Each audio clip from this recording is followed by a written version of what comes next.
आज हम लोग स्टार्ट करते हैं क्लास 9 का चैप्टर 3 कोऑर्डिनेट ज्योमेट्री। देखिए हमारे पास इसमें दो एक्सिस होते हैं, एक होता है हमारा लाइन हॉरिजॉन्टल और एक होता है वर्टिकल।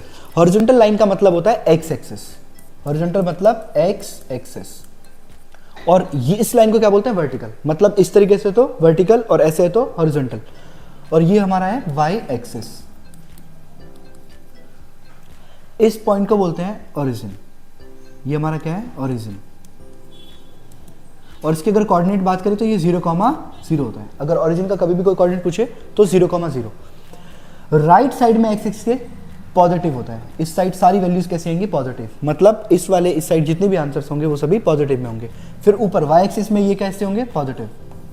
अगर लेफ्ट साइड आ जाए तो लेफ्ट साइड कैसे होते हैं नेगेटिव, एक्स एक्सिस का ये नेगेटिव पार्ट है, नीचे की साइड ये नेगेटिव पार्ट है।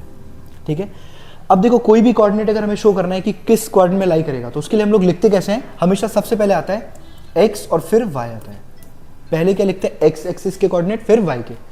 अब अगर इसमें बात करें तो सबसे पहले पॉजिटिव आना चाहिए, फिर ये भी पॉजिटिव, तो हमारा ये फर्स्ट कोऑर्डिनेट होता है, ये फर्स्ट कोऑर्डिनेट है, ये सेकंड कोऑर्डिनेट है, और ये थर्ड और ये फोर्थ। 4 कोऑर्डिनेट होते हैं, first second third fourth. First coordinate में दोनों पॉजिटिव क्योंकि पहले x की वैल्यू लिखते हैं, x कैसा है पॉजिटिव और y भी कैसा है पॉजिटिव। फिर सेकंड में अभी x कैसा हो गया नेगेटिव और y कैसा है पॉजिटिव। थर्ड कोऑर्डिनेट में हमारा x भी नेगेटिव और y भी नेगेटिव, तो यहाँ पे माइनस माइनस होता है। फोर्थ की बात करें, मैंने आपको बताया कि पहले किसकी वैल्यू लिखते हैं x की, तो हमारा x कैसा है पॉजिटिव और y कैसा है नेगेटिव। तो आपसे क्वेश्चन कैसा पूछेंगे कि आपको कोई भी एक वैल्यू गिवन होगा, कोऑर्डिनेट्स गिवन होंगे और आपको पूछेंगे कि वो किस कोऑर्डिनेट में लाई करता है। तो आप देखो जैसे सपोज पहला क्वेश्चन हमारे पास कि -3,4, तो आप साइन देख करके बता दोगे, पहला नेगेटिव, अब नेगेटिव कहाँ पर है यहाँ पर, और फिर पॉजिटिव, तो ये किस कोऑर्डिनेट में लाई करेगा सेकंड कोऑर्डिनेट का आंसर होगा इसका, मतलब ये जो पॉइंट है ये कहाँ पे लाई करेगा सेकंड कोऑर्डिनेट में। सेम ऐसे एक और एग्जाम्पल लेते हैं, -7 -3, अब ये किस कोऑर्डिनेट में लाई करेंगे, तो दोनों नेगेटिव है मतलब थर्ड कोऑर्डिनेट।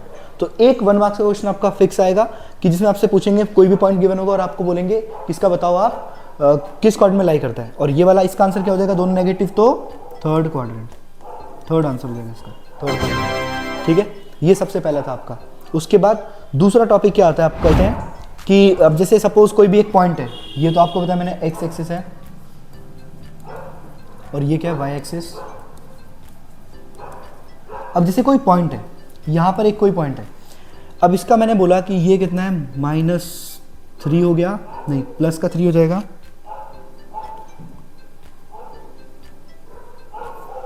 और माइनस का 4, ये कोई पॉइंट है।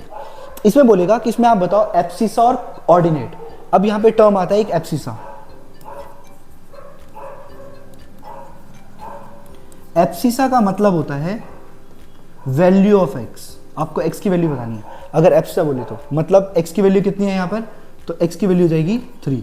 तो अगर एब्सिसा पूछे कितना है तो एब्सिसा का आंसर हो जाएगा कितना 3। दूसरा आता है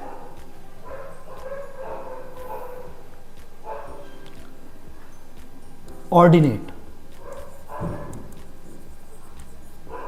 अब ऑर्डिनेट का मतलब क्या होता है y, वैल्यू ऑफ y। अभी वैल्यू ऑफ y कितना है तो -4, इसका आंसर यहाँ पे आ जाएगा, तो आंसर विल बी -4।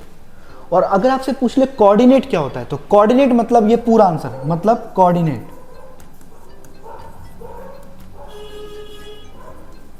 कोऑर्डिनेट मतलब 3,-4। तो समझ आया कि अगर सिर्फ एक की बात करना है, मतलब एब्सिसा पूछ रहे हैं तो सिर्फ वैल्यू ऑफ एक्स, और अगर ऑर्डिनेट पूछ रहे हैं तो वैल्यू ऑफ वाई, और अगर दोनों कंबाइन फॉर्म में तो वो क्या हमारा कोऑर्डिनेट। तो ये दूसरा टॉपिक था हमारा। पहला टॉपिक क्या था कि किसी भी पॉइंट का आपको ये पूछ सकता है किस कोऑर्डिनेट में लाई करेगा। सेकंड आपका टॉपिक था कि आपका वैल्यू ऑफ एब्सिसा, ऑर्डिनेट या फिर कोऑर्डिनेट। ठीक है, अब इसके बाद आता है हमारा सबसे इंपॉर्टेंट टॉपिक, उसको बोलते हैं परपेंडिकुलर डिस्टेंस। Perpendicular distance. अब ये परपेंडिकुलर डिस्टेंस क्या होता है, देखिए अगर मान लीजिए किसी पॉइंट की बात करें, जैसे इसी पॉइंट की बात करते हैं, तो अगर इसको मैं इस तरीके से बनाऊं तो यहाँ पे कुछ इस तरीके से बनेगा, ऐसा बनेगा ये। ठीक है, अब यहाँ पे नंबरिंग होंगी कुछ, अब ये सपोज ये 1 था, ये 2 था और ये 3 था, तो ये 3 यहाँ से हो गया, और यहाँ पे -4 है, इसका मतलब 1 2 3 और ये 4 रहा होगा, मतलब -1 -2 -3 और -4। अब पूछता है परपेंडिकुलर डिस्टेंस। परपेंडिकुलर डिस्टेंस जब भी आपसे पूछेगा उसमें ये जरूर आएगा कि एक्स एक्सिस से पूछ रहा है या फिर वाई एक्सिस से पूछ रहा है। अगर यहां बोला perpendicular distance from x axis, किससे? एक्स एक्सिस से पूछा। अगर perpendicular distance from x axis पूछा और पॉइंट ये सेम गिवन है, कितना? 3,-4। देखो एक्स एक्सिस, तो एक्स एक्सिस कौन सी है हमारी? ये एक्स एक्सिस है हमारी, ये एक्स एक्सिस है, इससे परपेंडिकुलर डिस्टेंस इतना सा है। अब ये एक्चुअल में वैल्यू किस चीज की है? वाई की है। तो आपका जो इसका आंसर होना चाहिए ना, answer will be 4 units. 4 units. अब आपके दिमाग में आ रहा होगा कि ये 4 यूनिट्स लिख दिया, अब ये तो माइनस का था, तो डिस्टेंस कांट बी नेगेटिव, इसलिए हमारा आंसर कितना है? 4 यूनिट है। तो हमारा आंसर कितना हो जाएगा? 4 यूनिट्स। ये हो गया। अगर इसी क्वेश्चन में यहां पर अगर आ जाता है एक्स एक्सिस की जगह पे, अब आ जाता है क्वेश्चन क्या? From y axis. From y axis. अगर फ्रॉम वाई एक्सिस होगा तो अब वाई एक्सिस के लिए क्या लिखेंगे? एक्स की वैल्यू लिख देंगे। आंसर कितना? 3 यूनिट्स। बस क्वेश्चन खत्म। तो अब इसमें याद रखने वाली बात क्या है? आपको कोई सा भी कोऑर्डिनेट गिवन है, सपोज यहां पे मैंने बोल दिया ये गिवन है -7, -10, ठीक है। आपको बोल रहा है परपेंडिकुलर डिस्टेंस बताओ, डिस्टेंस फ्रॉम वाई एक्सिस। कहां से? वाई एक्सिस से। अभी अगर वाई एक्सिस से पूछ रहा है तो मतलब आंसर किसका बताना है? एक्स का। और आंसर चाहिए पॉजिटिव और नेगेटिव, कोई फर्क नहीं पड़ता, आपका आंसर हमेशा क्या रहेगा? पॉजिटिव। तो answer will be 7 units. Done, खत्म। ठीक है। तो किसी भी क्वेश्चन में अगर वाई से पूछे तो एक्स का आंसर बताना है, एक्स का पूछे तो वाई का बताना है। हो गया। एक ये क्वेश्चन आपका आता है। इसके बाद एक इंपॉर्टेंट टॉपिक आपका मिरर इमेज। मिरर इमेज समझते हैं। अब मिरर इमेज क्या होता है? अब जैसे मान लीजिए कोई पॉइंट मेरा इस जगह पर है और बोला कि मिरर इमेज निकालो along x axis, along axis. तो एक्स एक्सिस हमारा ये होता है, इसके अलोंग मतलब ये उठ करके यहां से यहां पे आ जाएगा, इस जगह पे। अब आप देखो चेंज क्या हुआ इसके अंदर। इस क्वाड्रेंट में हमारा क्या होता है? हमारा एक्स और वाई होता है, ठीक है। इस वाले क्वाड्रेंट में क्या होता है? ये देखो, ये बताया था आपको, ये साइड पॉजिटिव होता है और ये कैसा होता है? नेगेटिव होता है। यहाँ पे नेगेटिव। तो हमारा एक्स तो कैसा रहेगा? पॉजिटिव, बट वाई कैसा रहेगा? नेगेटिव, ठीक है। तो बस वैल्यू पे इतना ही फर्क पड़ेगा। अगर आपसे पूछे कि आप बताओ किसी भी कोई भी, सपोज ये कोई पॉइंट था हमारा, इस पॉइंट का बताना है, मिरर इमेज बताना है अलोंग एक्स एक्सिस, तो अलोंग एक्सिस यहाँ से उठ करके नीचे आ जाएगा। तो इस जगह से ये कहाँ ट्रांसफर होगा? यहाँ पर आएगा। और इसमें चेंज क्या आएगा? सिर्फ साइन का वाई के अंदर, ठीक है। अलोंग एक्सिस बोला तो वाई में साइन चेंज होगा। और अगर अलोंग, अब इसी चीज को बोलते हैं कि इसके अलोंग वाई एक्सिस, तो ये वाला पॉइंट उठ करके यहाँ से कहाँ आता है? यहाँ पर आता। अब आप खुद सोचो, यहाँ पर चेंज क्या आता है? एक्स के साइन में चेंज आता है। मतलब अगर उस पॉइंट को मैं उठा के यहाँ पे लेके आ जाऊँ इस जगह पर, तो उसी पॉइंट का आंसर क्या हो जाएगा? -x, y हो जाएगा, ठीक है। और अगर सिमिलरली यहाँ पर रहा तो यहाँ पर आएगा। तो साइन चेंज कहाँ पर होता है? अगर अलोंग एक्स एक्सिस आ रहा है तो आपका आंसर वाई में चेंज आएगा। और अगर हमारा आंसर वाई एक्सिस पे आ रहा है, अलोंग वाई एक्सिस, तो हमारा आंसर क्या होगा? एक्स के अलोंग रहेगा। अब देखते हैं इसके कुछ रिजल्ट देखते हैं। जैसे कि मान लीजिए 3,4 है, ये एक पॉइंट है। बोल रहा है मिरर इमेज बताओ। क्या बताओ? Mirror image. Mirror image. तो इस पॉइंट का mirror image along x axis बोल रहे हैं। अभी मैंने आपको बताया था अलोंग एक्सिस क्या होता है? ये एक्स एक्सिस हो गया, इसके अलोंग ये पॉइंट उठ करके यहाँ पे आएगा। ये पॉइंट दोनों पॉजिटिव, मतलब यहाँ पर था। चेंज क्या है? साइन वाई का चेंज। तो आंसर क्या हो जाएगा हमारा? इसी क्वेश्चन का आंसर हो जाएगा 3,-4। ये आंसर आ गया। इसे बोलते हैं मिरर इमेज।